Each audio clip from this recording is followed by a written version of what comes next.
ओम शांति। सुनते हैं आज 18 जून 2025 के साकार बाप दादा के मधुर महावाक्य। बाबा ने कहा, मीठे बच्चे, यह है रुद्र ज्ञान यज्ञ, स्वयं रुद्र भगवान ने रचा है। इसमें तुम अपना सब कुछ स्वाहा करो, क्योंकि अब घर चलना है। प्रश्न, संगम युग पर कौन सा वंडरफुल खेल चलता है? उत्तर, भगवान के रचे हुए यज्ञ में ही असुरों के विघ्न पड़ते हैं। यह भी संगम पर ही वंडरफुल खेल चलता है। ऐसा यज्ञ फिर सारे कल्प में नहीं रचा जाता। यह है राजस्व अश्वमेघ यज्ञ। स्वराज्य पाने के लिए इसमें ही विघ्न पड़ते हैं। ओम शांति। तुम कहाँ बैठे हो? इनको स्कूल अथवा यूनिवर्सिटी भी कह सकते हो। विश्वविद्यालय है जिसकी ईश्वरीय ब्रांचेस हैं। बाप ने बड़े ते बड़ी यूनिवर्सिटी खोली है। शास्त्रों में रुद्र यज्ञ नाम लिख दिया है। इस समय तुम बच्चे जानते हो, शिव बाबा ने यह पाठशाला अथवा यूनिवर्सिटी खोली है। उच्च ते उच्च बाप पढ़ाते हैं।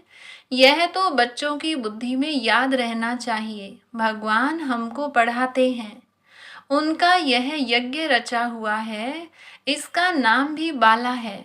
राजस्व अश्वमेध रुद्र ज्ञान यज्ञ। राजस्व अर्थात स्वराज्य के लिए, अश्वमेध यह जो कुछ भी देखने में आता है उन सबको स्वाहा कर रहे हैं। शरीर भी स्वाहा हो जाता है, आत्मा तो स्वाहा हो नहीं सकती। सब शरीर स्वाहा हो जाएंगे, बाकी आत्माएं वापस भागेंगी। यह है संगम युग।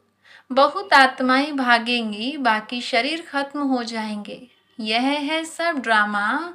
तुम ड्रामा के वश चल रहे हो। बाप कहते हैं, हमने राजस्व यज्ञ रचा है। यह भी ड्रामा प्लान अनुसार रचा गया है। ऐसे नहीं कहेंगे कि मैंने यज्ञ रचा है। ड्रामा प्लान अनुसार तुम बच्चों को पढ़ाने के लिए कल्प पहले मुआफिक ज्ञान यज्ञ रचा गया है। मैंने रचा है, यह भी अर्थ नहीं निकलता। ड्रामा प्लान अनुसार रचा गया है। कल्प कल्प रचा जाता है। यह ड्रामा बना हुआ है ना। ड्रामा प्लान अनुसार एक ही बार यज्ञ रचा जाता है। यह कोई नई बात नहीं है। अभी बुद्धि में बैठा है। बरोबर 5000 वर्ष पहले भी सतयुग था। अब चक्र फिर रिपीट हो रहा है। फिर से नई दुनिया स्थापन हो रही है। तुम नई दुनिया में स्वराज्य पाने के लिए पढ़ रहे हो। पवित्र भी जरूर बनना है। बनते भी वही हैं जो ड्रामानुसार कल्प पहले बने थे, अभी भी बनेंगे। साक्षी हो, ड्रामा को देखना होता है और फिर पुरुषार्थ भी करना होता है। बच्चों को मार्ग भी बताना है। मुख्य बात है पवित्रता की। बाप को बुलाते ही हैं कि आओ पवित्र बनाकर हमको इस चीची दुनिया से ले जाओ। बाप आए ही हैं घर ले जाने के लिए। बच्चों को पॉइंट्स तो बहुत दी जाती हैं। मुख्य बात फिर भी बाप कहते हैं मन मना भव। पावन बनने के लिए बाप को याद करते हैं। यह भूलना नहीं चाहिए। जितना याद करेंगे उतना फायदा होगा। चार्ट रखना चाहिए, नहीं तो फिर पिछाड़ी में फेल हो जाएंगे। बच्चे समझते हैं हम ही सतो प्रधान थे। नंबरवार पुरुषार्थ अनुसार जो उच्च बनते हैं उनको मेहनत भी जास्ती करनी पड़ेगी। याद में रहना पड़ेगा। यह तो समझते हो। बाकी थोड़ा समय है, फिर सुख के दिन आने हैं। बरोबर हमारे अथाह सुख के दिन आने हैं। बाप एक ही बार आते हैं। दुख धाम खल्लास कर अपने सुख धाम ले चलते हैं। तुम बच्चे जानते हो, अभी हम ईश्वरीय परिवार में हैं, फिर दैवी परिवार में जाएंगे। इस समय का ही गायन है। यह संगम ही पुरुषोत्तम उच्च बनने का युग है। तुम बच्चे जानते हो, हमको बेहद का बाप पढ़ा रहे हैं। फिर आगे चल सन्यासी लोग भी मानेंगे। वह भी समय आएगा ना। अभी तुम्हारा प्रभाव इतना नहीं निकल सकता। अभी राजधानी स्थापन हो रही है, टाइम पड़ा है। पिछाड़ी में यह सन्यासी आदि भी आकर समझेंगे। सृष्टि का चक्र कैसे फिरता है, यह नॉलेज कोई में है नहीं। यह भी बच्चे जानते हैं पवित्रता पर कितने विघ्न पड़ते हैं, अबलाओं पर अत्याचार होते हैं। द्रौपदी ने पुकारा है ना, वास्तव में तुम सब द्रौपदियां, सीताएं, पार्वतियां हो। याद में रहने से अबलाएं कुब्जाएं भी बाप से वर्षा पा लेती हैं। याद में तो रह सकती है ना, भगवान ने आकर यज्ञ रचा है, इसमें कितने विघ्न पड़ते हैं, अभी भी विघ्न पड़ते रहते हैं। कन्याओं को जबरदस्ती शादी कराते हैं, नहीं तो मार कर निकाल देते हैं। इसलिए पुकारती हैं, हे पतित पावन आओ। तो जरूर उनको रथ चाहिए जिसमें आकर पावन बनाए। गंगा के पानी से पावन नहीं बनेंगे, बाप ही आकर पावन बनाए, पावन दुनिया का मालिक बनाते हैं। तुम देखते हो इस पतित दुनिया का विनाश सामने खड़ा है, क्यों न बाबा का बन जाएं, स्वाहा हो जाएं। पूछते हैं स्वाहा कैसे हो, ट्रांसफर कैसे करें।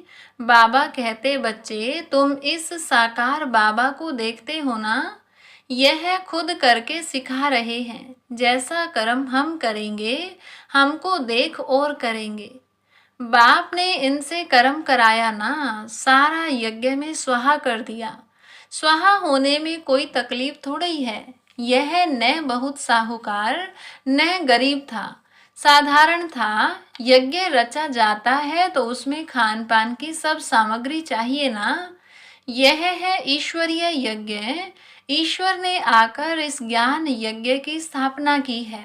तुमको पढ़ाते हैं, इस यज्ञ की महिमा बहुत भारी है। ईश्वरीय यज्ञ से ही तुम्हारा शरीर निर्वाह होता है। जो अपने को अर्पण में समझते हैं, हम ट्रस्टी हैं, यह सब कुछ ईश्वर का है। हम शिव बाबा के यज्ञ से भोजन खाते हैं, यह समझ की बात है ना। यहाँ तो नहीं, सबको आकर बैठना है। इनका सैंपल तो देखा, कैसे सब कुछ स्वाहा किया। बाबा कहते हैं जैसे कर्म यह करता है, इनको देख औरों को भी आया, बहुत ही स्वाहा हुए। जो हुए वह अपना वर्षा लेते हैं। बुद्धि से भी समझा जाता है आत्मा तो चली जाएगी, बाकी शरीर सब खत्म हो जाएंगे। यह बेहद का यज्ञ है, इनमें सब स्वाहा होंगे। तुम बच्चों को समझाया जाता है कैसे बुद्धि से स्वाहा हो, नष्टो मोहा बन जाओ। यह भी जानते हो यह सारी सामग्री खाक हो जानी है। कितना बड़ा यज्ञ है। वहां फिर कोई यज्ञ नहीं रचा जाता है, न कोई उपद्रव होते हैं। यह सब जो भक्ति मार्ग के अनेक यज्ञ हैं, वह सब खत्म हो जाते हैं। ज्ञान सागर एक ही भगवान है, वही मनुष्य सृष्टि का बीज रूप सत्य चैतन्य है। शरीर तो जड़ है, आत्मा ही चैतन्य है, वह ज्ञान सागर है। तुम बच्चों को ज्ञान सागर बैठ पढ़ाते हैं, वह फिर गाते रहते हैं और तुमको बाबा सारा ज्ञान सुना रहे हैं। ज्ञान कोई बहुत तो है नहीं, वर्ड का चक्र कैसे फिरता है यह सिर्फ समझाना है। यहाँ बाप तुमको खुद पढ़ा रहे हैं, कहते भी है साधारण तन में प्रवेश करता हूँ। भागीरथ भी मशहूर है, जरूर मनुष्य ही होगा जिसमें बाप आएगा। उनका एक ही नाम चला आता है शिव, और सबके नाम बदलते हैं, इनका नाम नहीं बदलता। बाकी भक्ति में अनेक नाम रख दिए हैं। यहाँ तो है ही शिव बाबा, शिव कल्याणकारी कहा जाता है। भगवान ही आकर नई दुनिया स्वर्ग स्थापन करते हैं तो कल्याणकारी ठहराना। तुम जानते हो भारत में स्वर्ग था, अभी नरक है, फिर स्वर्ग जरूर होगा। इनको कहा जाता है पुरुषोत्तम संगम युग। जबकि बाप खिवैया बन तुमको इस पार से उस पार ले जाते हैं। यह है पुरानी दुख की दुनिया, फिर जरूर नई दुनिया होगी। ड्रामा अनुसार जिसके लिए तुम अभी पुरुषार्थ करते हो, बाप की याद ही घड़ी घड़ी भूल जाती है। इसमें है मेहनत। बाकी तुमसे जो विकर्म हुए हैं, उनकी सजा कर्म भोग के रूप में भोगनी ही पड़ती है। कर्म भोग अंत तक भोगना ही है, उसमें माफी नहीं मिल सकती है। ऐसे नहीं बाबा क्षमा करो, कुछ भी नहीं। ड्रामानुसार सब होता है, क्षमा आदि होती ही नहीं। हिसाब किताब चुकतू करना ही है, तमो प्रधान से सतो प्रधान बनना है। इसके लिए श्रीमत भी मिलती है। श्री श्री शिव बाबा की श्रीमत से तुम श्री बनते हो। उच्च ते उच्च बाप तुमको उच्च बनाते हैं। तुम अभी बन रहे हो। अभी तुमको स्मृति आई है, बाबा कल्प कल्प आकर हमको पढ़ाते हैं। आधा कल्प उनकी प्रारब्ध मिलती है। सृष्टि चक्र कैसे फिरता है उस नॉलेज की दरकार नहीं रहती। कल्प कल्प एक ही बार आकर बतलाते हैं कि यह सृष्टि का चक्र कैसे फिरता है। तुम्हारा काम है पढ़ना और पवित्र बनना, योग में रहना है। बाप के बनकर और पवित्र नहीं बनेंगे तो 100 गुना दंड पड़ जाएगा। नाम भी बदनाम हो जाता है। गाते भी हैं सतगुरु का निंदक ठोर न पाए। मनुष्यों को पता नहीं कि यह कौन है। सत बाप ही सतगुरु, सत टीचर होगा ना। तुमको पढ़ाते हैं सच्चा सतगुरु भी है। जैसे बाप ज्ञान का सागर है, तुम भी ज्ञान के सागर होना। बाप ने तो सारा ज्ञान दे दिया है। जिसने जितना कल्प पहले धारण किया है उतना ही करेंगे। पुरुषार्थ करना है, कर्म बिगड़ तो कोई रह न सके। कितने भी हठ योग आदि करते हैं वह भी कर्म है ना। यह भी एक धंधा है आजीविका के लिए। नाम होता है, बहुत पैसा मिलता है। पानी पर आग पर चले जाते हैं, सिर्फ उड़ नहीं सकते हैं, उसमें तो पेट्रोल आदि चाहिए ना।